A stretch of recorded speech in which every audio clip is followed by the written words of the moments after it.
All right, so Steve Bannon, he's the editor of Breitbart. He's someone who was deemed to be quite influential on U.S. President Donald Trump during the 2016 election campaign. It's important to pay attention to this figure. This is someone who's key in setting political discourse in the USA. Now, I happen to have watched a recent speech that he gave. This is the speech he gave on December 5th. And this speech he gave, there's a lot of true things in it, but there's also some really blatant falsehoods in the speech. Now, first, let's talk about some of the good things he said. Steve Bannon, he's brilliant when he talks about what's happened to working families in the USA and how the wages have dropped and the standard of living has declined and the good-paying industrial jobs have been eliminated. He's absolutely correct, and he talks about the opioid crisis. He says a lot of very, very true things. Let's take a listen to just some of the things that he said that I personally think are right on and totally agree with him about. $5.6 trillion for fighting the war on terror. And by the way, that's not our entire defense budget. That's what, $10 trillion? What would this country look like if $10 trillion was reinvested in this country? What would it look like if you guys had a piece of that? What happens if black and Hispanic entrepreneurs had $500 billion to invest? This would be a totally different country, right? So how did it happen? Here's how it happened. The elites in this country have made out like bandits. Total aggregate amount of value in the global stock markets reached, I think it was $100 trillion. Am I correct? I saw that number, $100 trillion. How much has that gone to the middle class of this country? How much has gone to the working class in this country? Now, in addition to the true things he says a lot of things that are completely inaccurate. And I just want to point you toward probably the most blatant inaccuracy in this speech. He says this in reference to China and China's president.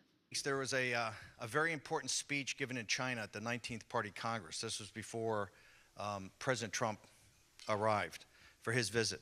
And that was by President Xi. And he outlined in 3.5 hours, I think it's a 68-page speech, the basic economic program of China and its geostrategic position in the world. And what they basically said is that this economic war that they've been at with the United States of America is essentially over, and they won. Over the last 30 years, and by the way, the effect and impact in your life is directly related to the geopolitical and the geoeconomic situation between the United States and China. Yeah, that speech is on the internet. Every word of that speech is available. The entire speech, the text of it is available. The video of it is available. What Steve Bannon just said, what you just heard him say, is not the truth. That speech is available on the internet. You can read every word of it, and at no point does he ever reference an economic war with the United States. That just didn't happen. Xi just did not say that in his speech to the 19th Party Congress. Such a statement was not made. China's foreign policy has always favored what they call win-win cooperation. So the idea that they would be talking about an economic war with the United States and bragging that they won that, that's just false. And you got to ask yourself, if Steve Bannon is this champion of working families in the USA, why is he blatantly misrepresenting the words of China, the largest country in the entire world in terms of population? He's attributing statements to the Chinese president, to the president of the largest country in the world in terms of population, and these statements are not accurate. That's something to be deeply, deeply worried about. Now, the next part of the speech that is also problematic is this next bit. Jobs at McDonald's and Taco Bell and service jobs are not manufacturing jobs. Think when our cities, think when Baltimore was great, and Detroit was great, and St. Louis was great. It was manufacturing jobs that made it great. Because in a manufacturing job, you can support a family. And the community has other money with other service industries around it. You cannot support an advanced economy on service jobs. What he's missing here is that, yes, industrial jobs tend to pay more than service sector jobs. But why is that? Is that because, the bosses, the people who own the industries just feel like paying people more to do industrial labor? No. There's this thing called the labor movement. When immigrants were coming into this country in the early 1900s and from Eastern Europe, from Ireland, from Italy, and living in crammed conditions, when they were working in the steel mills and the auto plants, we're talking the 1920s, the 19-teens, they lived in cramped conditions.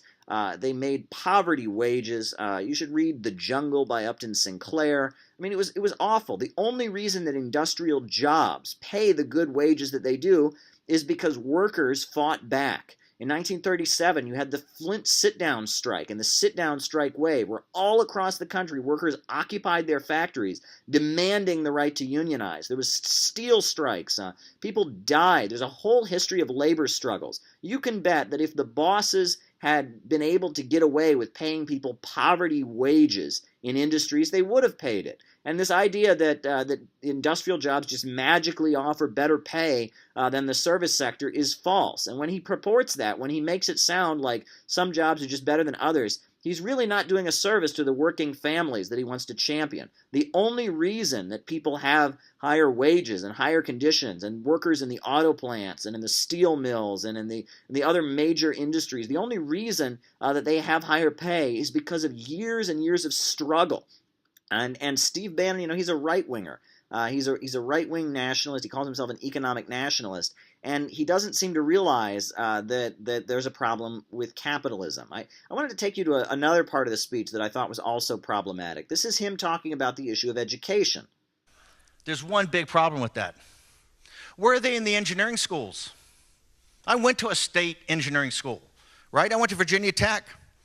You go to Tech today, what is it? I don't get the wrong number. 2/3 are Asian students. Black and Hispanic kids can't get in there. It's a scam. It's a total scam. Our kids are they're no dumber. They're just as smart. They need the opportunity. If you don't get in the engineering schools, you can't go to Silicon Valley. And Silicon Valley says, we got to have these HB1 visas because we need these Einsteins. Of course, no one thinks that, young people in the USA are just dumber than people in other countries. I don't think anyone is saying that. But when he makes reference to the fact that there are a number of foreign students attending, schools in engineering, getting jobs on Silicon Valley, one thing that he's leaving out, one key factor, is the critically awful state of the U.S. educational system. Right now, the U.S. educational system is a disaster. The test scores of young people in the USA, especially in the math and sciences, are far, far below people in Europe, far, far below people in many other countries. And, for years, right-wing, free market advocates like himself have been advocating for school choice. And they've been privatizing education, they've been defunding education, and it hasn't gotten any better. The educational system in the U.S. is a wreck. It's a national embarrassment. The scores that young Americans are getting, the public school system, it's a disaster in the USA. However, that's a factor. And the fact that we have a crumbling educational system and that, all the free market reforms, all the privatizations, all of these efforts, charter schools hasn't really improved the situation. That's something he's not touching on either. He makes it sound like it's just some kind of plot to push U.S.-born people out of high-achieving schools. He's missing the point. And the essential problem with Steve Bannon is while he does talk about the working class and he talks about the opioid crisis and the declining standard of living and the elimination of industrial jobs, he believes in capitalism. He believes that everything would just be fine. He believes that the rule of profits, this system where the banks, factories, and industries are operated so that those who own them can make profits, not according to a central planner vision. He believes that a system based on profits, a society where money comes first, capitalism, he believes there's nothing wrong with that. He just believes that if you just build a wall around it, if you put it in isolation from the rest of the world, that everything will be fine. Well, it's not fine. The problems that we're facing, the reason that these big corporations are spreading all over the globe and dropping our wages, the reason that, that big pharma was pushing doctors to overprescribe opioid medications, all of these problems are rooted in the drive for profits. The global financial elite, the billionaire elite, they want profits. They want to make lots of money. The root of the problem is not globalism itself. The root of the problem is capitalism. And hating China is not going to make the conditions for average people in the USA any better. No matter how much you hate China, we're still going to have problems in the USA because of capitalism. So Steve Bannon is just wrong, and the true things that he says are balanced out by a lot of falsehoods.